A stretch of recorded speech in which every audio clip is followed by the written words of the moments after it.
ఏంటండి, ఫ్రిడ్జ్లో అసలు ఒక్క వాటర్ బాటిల్ కూడా లేదు? అబ్బబ్బా, మార్నింగ్ నుండి ఏంటే నీ గొడవ? అది లేదు, ఇది లేదు, అది చెయ్యలేదు, ఇది చెయ్యలేదు అంటూ కాళ్ళు కళ్ళు రెండూ ఒక చోట ఆగట్లేదు నీకు. వీటికి తోడు ఆ నోరొకటి. మార్నింగ్ నుండి ఒకటే నస. అడిగిందే అడగడం. కొంచెమైనా ఆగు. ఎలా ఆగుతానండి అసలు? మనం అప్పుడెప్పుడో నా పెళ్ళైన వెంటనే అమెరికా వెళ్ళాం. తర్వాత ఇండియాకొచ్చి 2 సంవత్సరాలు గడిచినా కూడా మా ఇంట్లో వాళ్ళని చూడనే లేదు. ఇప్పుడు లేక లేక నా చెల్లి ఇంటికొస్తుంటే తనకి అన్ని సౌకర్యాలు ఇవ్వద్దు? వచ్చిన తరువాత మీ చెల్లిని పువ్వుల్లో పెట్టుకుని చూసుకోవే అంటూ భాస్కర్ గీత చేస్తున్న హడావిడిని చూసి నవ్వుకుంటున్నాడు. ఆ తరువాత గీత ఫ్రిడ్జ్లో వాటర్ బాటిల్స్ అన్నీ పెట్టింది. తర్వాత కొంత సమయానికి ఇంటి కాలింగ్ బెల్ మోగింది. వచ్చింది మీ చెల్లె అనుకుంటా, వెళ్ళి చూడు. గీత ఎంతో సంతోషంగా వెళ్లి డోర్ ఓపెన్ చేసి చూడగా గీత చెల్లి అయిన వాణి ఆయాసంగా నిలబడి చేతిలో బ్యాగ్లు పట్టుకుని ఉంది. అబ్బబ్బా, ఏంటక్కా ఇంత పైనుంటున్నారా మీరు? అసలే బయట ఎండాకాలంతో వేడి వల్ల చచ్చిపోతున్నానంటే ఇక్కడ మెట్లెక్కలేక చచ్చిపోయాననుకో. అదేంటే, మెట్లెక్కేందుకొచ్చావు? లిఫ్ట్ ఉందిగా. అమ్మో, నాకు భయమక్కా అలాంటివి ఎక్కాలంటే. ఎక్కిన తర్వాత మధ్యలో ఆగిపోతే అమ్మో నేనెక్కను. అంత భయం ఎందుకే? సరే ఉండు, వాటర్ తీసుకొస్తాను అంటూ గీత కిచెన్లోకి వెళ్ళింది. అప్పుడే భాస్కర్ ఒక పెద్ద బకెట్లో ఉన్న నీళ్లని కింద పోస్తున్నాడు.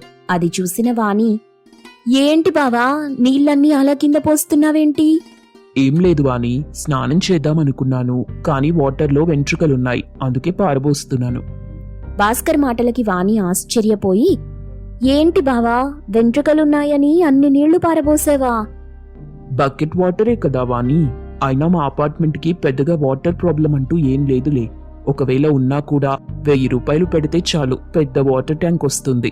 అలా అని ఇన్ని నీళ్లు వేస్ట్ చేస్తారా అని వాణి బాధపడుతూ ఉండగా ఈలోపు గీత ఫ్రిడ్జ్లో నుండి చల్లని నీళ్లున్న వాటర్ బాటిల్ తీసుకొచ్చి వాణికిచ్చింది. వాణి ఆ బాటిల్ పట్టుకుని, అక్కా ఈ నీళ్లు చాలా చల్లగా ఉన్నాయి. చల్లగా ఉన్నాయా? నేను చూసుకోలేదు.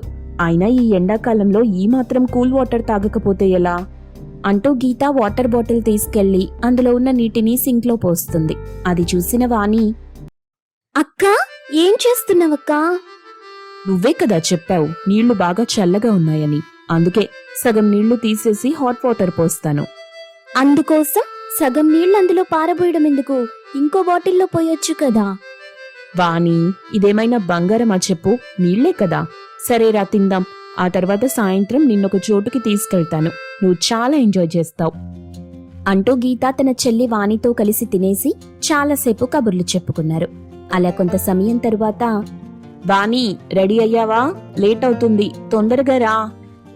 అక్క ఇదిగా వస్తున్నా అని వాణి చకచకా రెడీ అయి వచ్చేసి ఇద్దరూ కలిసి పార్కింగ్ లో ఉన్న వాళ్ల కార్ దగ్గరికి వెళ్లగా భాస్కర్ ఒక పెద్ద పైప్తో నీళ్లన్నీ వృధా చేస్తూ కార్ని వాష్ చేస్తున్నాడు.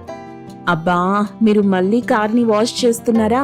చూడు వాణి, మీ బావ 2 రోజులకు ఒకసారి ఇలా వాష్ చేస్తూనే ఉంటాడా కార్ని. గీత, నీకు తెలుసు కదా కార్ మీద చిన్న మరకున్నా కూడా నాకు నచ్చదని. సరే సరే, తొందరగా పదండి. అలా అందరూ కలిసి కార్లో ప్రయాణించి ఒక ప్రదేశానికి వెళ్లారు. అక్క, మనం ఎక్కడికొచ్చాం? సర్ప్రైజ్ అంటూ గీత వాణిని ఒక పెద్ద బంగ్లాలోకి తీసుకెళ్ళింది. అక్కడ చాలా పెద్ద స్విమ్మింగ్ పూల్ ఉంది. అందులో చాలా మంది స్విమ్ చేస్తున్నారు. చూసావా వాణి, ఇదిగో ఇదే ఈ సిటీలో పెద్ద స్విమ్మింగ్ పూల్. మనం చిన్నప్పుడు చెరువులో ఈత కొట్టేవాళ్లం, గుర్తుందా? అలాగే సిటీలో ఇదే పెద్ద చెరువు. అంత పెద్ద స్విమ్మింగ్ పూల్లో అందరూ స్విమ్ చేస్తుంటే వాణి ఆశ్చర్యంగా చూస్తుంది. అక్క, ఇంకెందుకు ఆలస్యం, ఈత కొడదాం పదా. ఉండు వాణి, వాళ్ళందరూ ఈ నీటిలోనే స్విమ్ చేశారు, మళ్ళీ మనం ఆ నీటిలో ఎలా స్విమ్ చేస్తాం చెప్పు? అయితే ఇప్పుడు మనం స్విమ్ చేయమా? ఆవేశపడకు చెల్లి, ఇప్పుడు ఈ నీళ్లన్నీ చేంజ్ చేస్తారు. వాణి చూస్తుండగానే స్విమ్మింగ్ పూల్లోని వాటర్ అంతా పైప్ నుండి బయటికి వెళ్లిపోయి నిమిషాల్లోనే మళ్లీ ఫ్రెష్ వాటర్తో స్విమ్మింగ్ పూల్ నిండిపోయింది. అది చూసిన వాణి, అక్క ఇప్పుడు ఆ నీళ్లన్నీ ఎటుపోయాయి? ఎక్కడికంటే డ్రైనేజ్లోకి పోతాయి. అంటే అన్ని నీళ్లు వేస్ట్ అయిపోయినట్టేనా? అయినా ఏంటే, వచ్చినప్పటి నుండి చూస్తున్నా నీళ్లు వేస్ట్ అవుతున్నాయంటూ తెగ బాధపడిపోతున్నావేంటి? రా స్విమ్ చేద్దాం. నేను రానక్కా, తెలిసి తెలిసి నేను ఇన్ని నీళ్లు వేస్ట్ చెయ్యను అని చెప్పి కారులో వెళ్లి కూర్చుంది.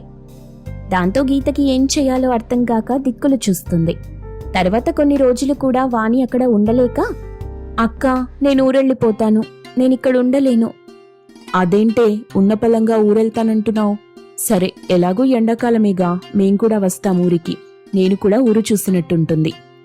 అలా అందరూ కలిసి కారులో వాణి ఊరైన వీరాపురంకి వచ్చారు. వాళ్ళు ఊరిలోకి వెళ్తుంటే చాలా మంది నెత్తిన బిందెలు పెట్టుకుని మోస్తూ వెళ్తున్నారు.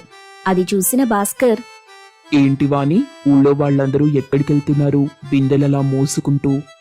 అసలే ఇది ఎండాకాలం కదా బావా, తాగడానికి నీళ్లు తెచ్చుకోవడానికి ఊరు బయట ఉన్న మంచినీళ్ల బావి దగ్గరికి వెళ్తున్నారు. వాట్? అదేంటి, ఆఫ్టర్ ఆల్ నీళ్ల కోసం ఊరు బయటికి వెళ్లాలా అంటూ గీతా భాస్కర్ ఇద్దరూ నవ్వుకుంటున్నారు. వాణి ఏం మాట్లాడకుండా మౌనంగా ఉంది. వాణి, ఏంటే కనీసం బాత్రూంలో వాటర్ ట్యాప్ కూడా పెట్టించుకోలేదు? సర్లే, నేను బాగా అలసిపోయాను, ఇప్పుడు స్నానం చెయ్యాలి, లేదంటే నాకు నిద్ర పట్టదు, తొందరగా స్నానానికి నీళ్లు పెట్టు. వాణి ఒక బకెట్ నీళ్లని వాష్రూంలో పెట్టింది. అది చూసిన గీత, వాణి ఏంటే ఈ నీళ్లు, నాకు కాళ్ళు కడుక్కోవడానికి కూడా సరిపోవు, వీటితో నేను స్నానం చెయ్యాలా? అక్క, ఇక్కడ రోజుకి ఒకేసారి స్నానం చెయ్యాలి, అది కూడా ఒక్క బకెట్తోనే స్నానం చెయ్యాలి. నీ సిటీలో లాగా ఇక్కడ బకెట్ల కొద్ది నీళ్లతో స్నానం చేయటం కుదరదు అని వాణి కోపంగా చెప్పింది. వాణి మాటలు గీతకి అర్థం కాక ఆ నీటితోనే స్నానం చేసింది. మరుసటి రోజు ఆ ఊళ్ళోని వాళ్లంతా ఆ ఊరి గ్రామదేవత ముందు నిలబడి, అమ్మా గంగమాత, మమ్మల్ని కరుణించి వర్షం కురిపించు తల్లి. ఈ సూర్యుడు భూమిలో ఉన్న నీళ్లని తాగేశాడు. ఇప్పుడు మేం తాగడానికి కాదు, పొలం పనులు చేసుకోవడానికి కూడా చుక్క నీళ్లు లేవు. మా మీద దయుంచి వర్షం కురిపించు తల్లి. అలా ఊరి వాళ్లందరూ మొక్కులు చెల్లిస్తున్నారు. ఏంటి వాణి, కనీసం ఊళ్ళో తాగడానికి కూడా నీళ్లు లేవా? నీకులాగా 1000 రూపాయలు పెడితే ఎక్కడి నుండైనా తీసుకొచ్చి పోసే వాటర్ ట్యాంకులు మాకు లేవక్కా. మీరు సరదాగా ఈతలు కొట్టడానికి ఉండే నీళ్లు, గుప్పెడు గింజలు పండించుకోవడానికి కూడా మా భూమిలో నీళ్లు లేవు అంటూ తన అక్కని బావని ఊరంతా తిప్పుతూ నీళ్ల కోసం వాళ్లు పడే కష్టాలు చూపిస్తుంది. చూడక్కా, మీరు బాటిల్లో వాటర్ ఎక్కువ కూలున్నాయని సగం నీళ్లు పారబోస్తారు, కానీ ఆ సగం నీళ్ల కోసమే మేమెన్నో కిలోమీటర్లు నడవాలి చూడు. బావా, 2 రోజులకొకసారి కార్ని కడగకపోతేనే నీకు నచ్చదు, అలాంటిదిక్కడ 2-3 రోజులకొకసారైనా కడుపు నిండా నీళ్లు తాగితే బాగుండు అనుకుంటుంటాం అంటూ వాణి నీళ్ల కోసం వాళ్లు పడుతున్న కష్టాలు చెప్తుంది.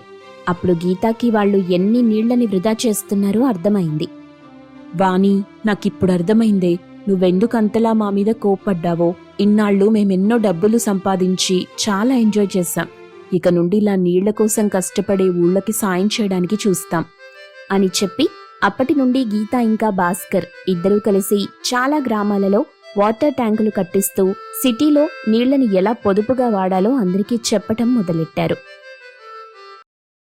అరే బంటి, నీకు తెలుసా, ఈరోజు మన స్కూల్కి కొత్త టీచర్ వస్తుందంటరా?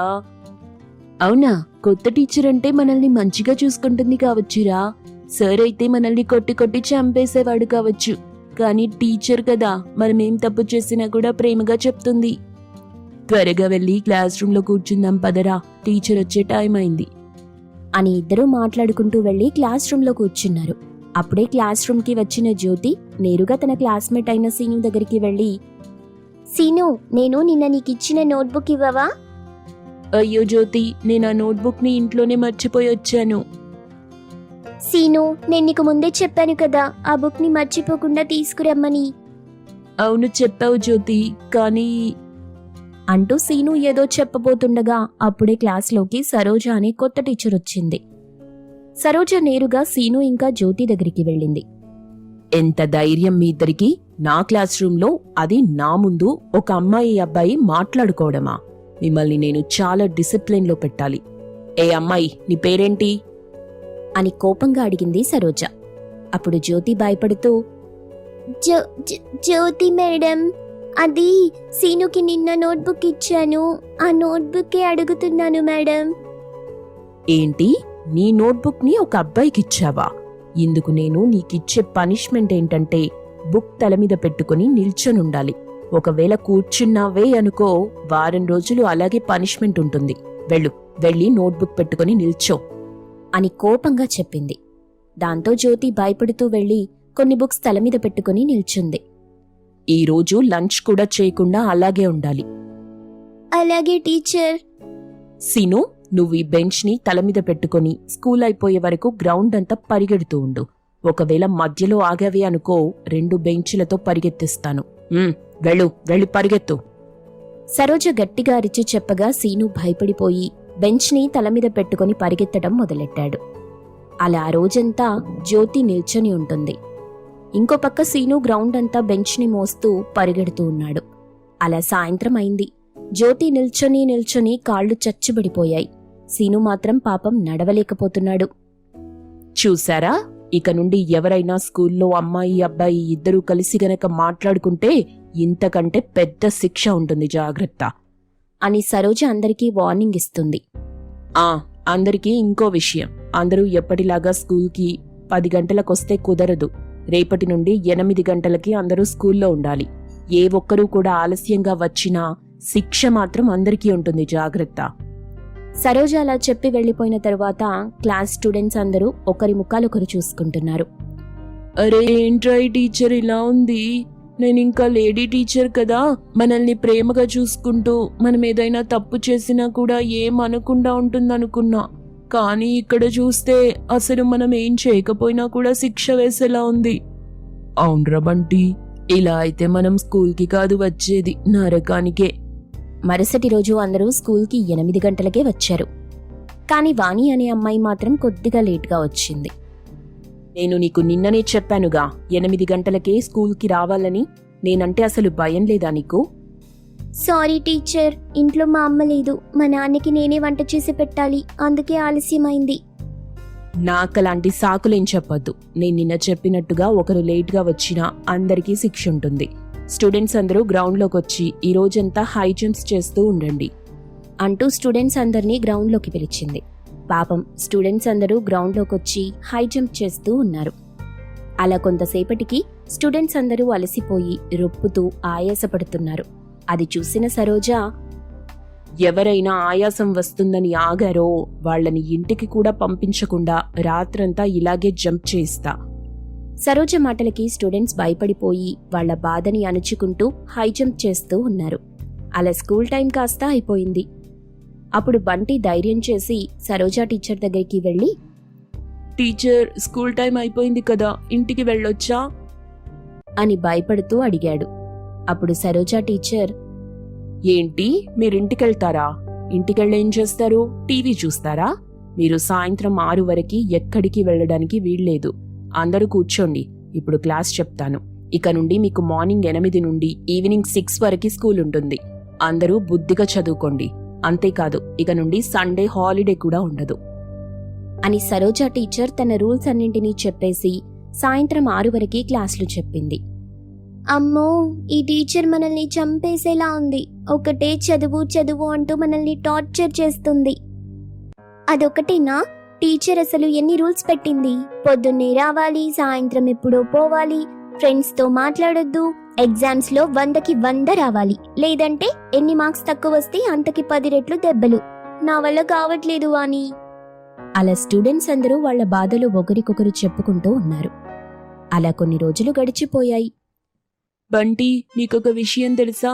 రేపటి నుండి ఫుల్గా వర్షాలు కురుస్తాయంట. స్టేట్ మొత్తం స్కూల్కి హాలిడే అంట. చాలా సంతోషంగా చెప్పాడు. అప్పుడు బంటి కూడా ఆనందంగా, ఏంటి నువ్వు చెప్పేది నిజమా? అమ్మయ్యా, కనీసం కొన్ని రోజులైనా ఈ టీచర్ రాక్షసికి దూరంగా ఉండొచ్చు అని మాట్లాడుకుంటూ స్కూల్కి వెళ్లారు. స్కూల్లో స్టూడెంట్స్ అందరూ తమకి సెలవులు వస్తున్నాయని చాలా ఆనందంగా ఉన్నారు. అప్పుడు సరోజ టీచర్ క్లాస్కొచ్చి, ఇదిగో పిల్లలు, ఎన్ని వర్షాలు కురిసినా మీరు మాత్రం స్కూల్కి రాకుండా ఇంట్లోనే ఉండకూడదు. ఏదేమైనా కూడా అందరూ స్కూల్కి రావాలి అంటూ సరోజ అందరికీ వార్నింగ్ ఇచ్చింది. ఈ దయ్యం మనల్ని ఒక్కరోజు కూడా ప్రశాంతంగా ఉండనివ్వదు అని అనుకుంటూ బాధపడుతున్నారు స్టూడెంట్స్. ఆ రోజు రాత్రి జోరున వర్షం కురిసింది. రోడ్లన్నీ జలమయమైపోయాయి. అది చూసి పిల్లలు చాలా సంతోషిస్తున్నారు. అమ్మయ్యా, రోడ్లన్నీ నీళ్లతో నిండిపోయాయి. ఇప్పుడు ఆ దయ్యం కూడా స్కూల్కి రాదు.